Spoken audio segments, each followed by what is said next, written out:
In this video, we will be discussing double-digit seeded teams with the potential to get to the Sweet 16 and possibly beyond in the 2025 NCAA tournament. I'm Jake Letarski here with Ryan Andrade. We're the college basketball editors at RotoWire. Ryan, start us off with one of your double-digit seeds that could make some noise. Yeah, I'm looking at Yale. They pulled a big upset a year ago against a team that everybody liked in Auburn. This is their third time in the last 4 years making the tournament, so there's plenty of experience there. Their leader, John Poulikitis, had 28 points in that win against Auburn a year ago. He's averaging 19 points per game this season, shooting over 40% from the three-point line. He's going to have to be big in this game to win. When I look at this Yale team, they're very efficient on the offensive end. They do a lot of good action, get a lot of easy looks. And when I look at the team that they're going to be facing, another team out of the SEC, Texas A&M, they've struggled all year to get a lot of good looks, and they've been very inefficient for the most part. And I think as long as Yale is able to control the rebounding battle against Texas A&M, which is one of the better offensive rebounding teams in the country, if they force it to where you're just about executing in the half court, I think Yale's going to have a very good shot here. And then you look at maybe a potential date with Michigan as well. They've had problems all season turning the ball over. So Yale, I think, has got a pretty good path here to potentially get to the Sweet 16. Right on. Yale, of course, returns three of their five starters from the team that knocked off Auburn last year. Of course, Danny Wolf over to Michigan here, so that could set up an interesting matchup there, revenge game later on here. The team I'm going to look at first is the number 10 ranked New Mexico Lobos. Everyone's talking about Rick Pitino this tournament, but his son Richard Pitino has the New Mexico Lobos with an at-large bid in this year's NCAA tournament. This is a team that likes to run. They have the fourth fastest tempo in the country and plays top 20 defense here, and is also excellent at creating turnovers and is an efficient rebounding team. They have as good of a 1-2 punch in the country here on offense, though. Talking about guard Donovan Dent, averaging 20 a game, can score from all parts of the floor. And of course, Nelly Jr. Joseph down low. He is a force in the paint and one to be reckoned with here. Of course, they have some depth as well, with Amzil finally getting back. Mustafa Amzil, Dayton transfer, getting back and healthy and good to go here. So I think they're going to beat Marquette as 3.5 point underdogs in the first round. Marquette's been an absolute free fall down the stretch here. Then the second round is where things get a little bit dicey against Michigan State. They have a very complete team here, but I think New Mexico has just enough depth down low to challenge their rebounding strength here, and a guy in Dent that can take over the game. And if they do get past that 2 seed, the sky is the limit, heading to possibly find a matchup with Auburn there in the Elite Eight of the South region here. So real quick, before we go ahead with another pick, I want to take a moment to remind you to head to rotowire.com/try for a 48-hour trial, no strings attached. We have team previews and profiles, daily best bet columns, and with the tournament finally here, full player rankings and regional previews. That's all up on the site right now. We also have a constant stream of player news, injury updates, everything that you're going to need for the NCAA tournament. Remember, that's rotowire.com/try for a free trial, no credit card required.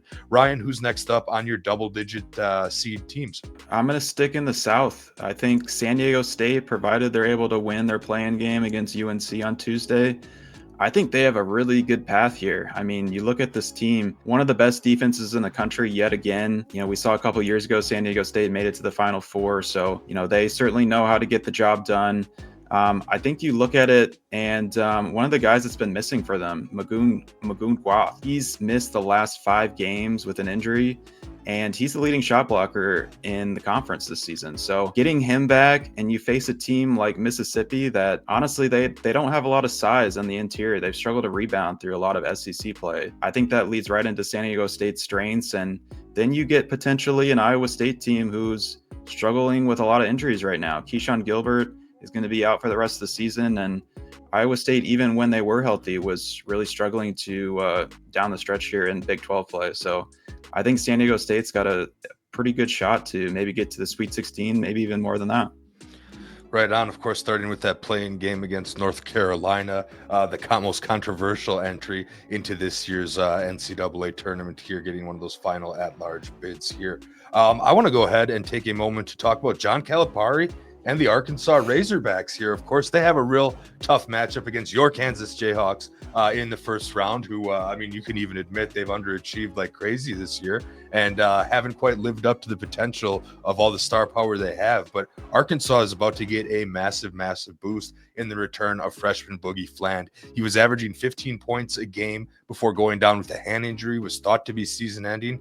Guess what? He's coming back for the tournament, giving them some much needed guard depth here in this situation here. Now, Arkansas has also down another one of their leading scorers in Adu Thero, but Trevon Brazile has stepped up really well in the SEC tournament in Thero's absence here. Maybe if Thero's not there for round one, he could still get there for a potential round 2 matchup, which is probably going to come against St. John's. So Calipari could very well start this tournament against Bill Self and then against Rick Pitino. I think this St. John's team got a little fortunate playing in a cushy Big East that was down. I mean, all the top teams, UConn not as good as last year, Marquette not as good as last year, Creighton not quite as good as last year, using some key pieces. So St. John's got to dominate in a down conference, whereas SEC was the best. Arkansas was through the gauntlet night in and night out here. So this isn't a 10 seed. Let's just get real here. This is a team that has a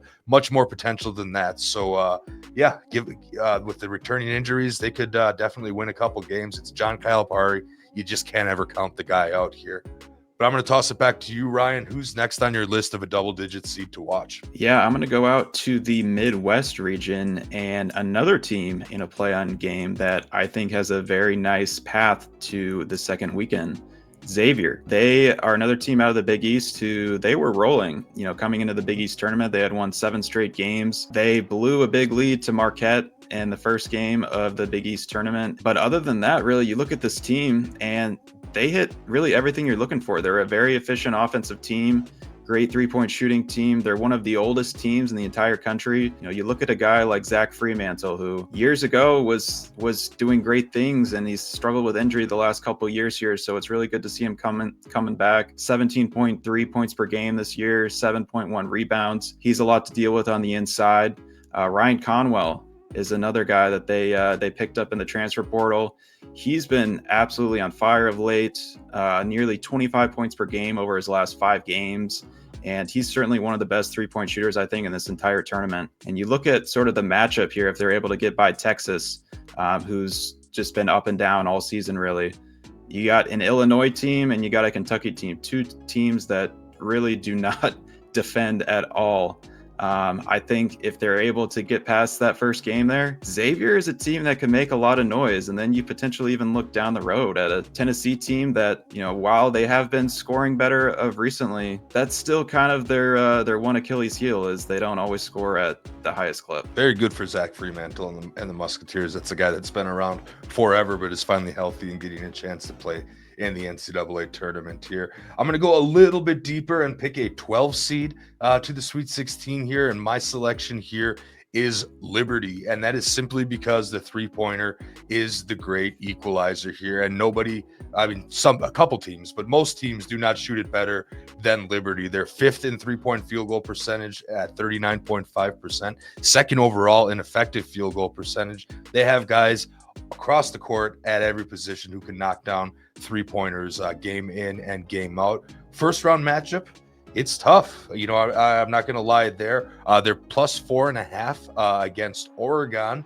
And Oregon, Dana Altman has really exceeded expectations and done a lot with what he has. But I'm just not sure that team is all that crazy good. And a team like Liberty can definitely get him going on the offensive end. Oregon's outside the top 60 in perimeter defense, which is fine, but it's not like it's one of their major strengths here. Yes, Liberty's probably going to struggle with Nate Biddle down low for Oregon, but I think if they can get past this matchup, they're looking at another pretty good matchup in the second round of the tournament here. I think Arizona, although they've turned it on as the season has gone along, I think they could be vulnerable to an Akron team. But either way here, I think Liberty has a decent chance before, of course, meeting Duke eventually down the road and falling here. But if we're talking double-digit teams to get to the Sweet 16, the Liberty Flames are a great story. They're a fun team to watch. I mean, their opponents are going to have to score 80, 90 points here because that their threes will get going eventually here. So Liberty Flames are what I'm looking at here. Thanks for tuning in, everyone. And that wraps it up. Remember to win in March with RotoWire, everyone. Good luck with your brackets.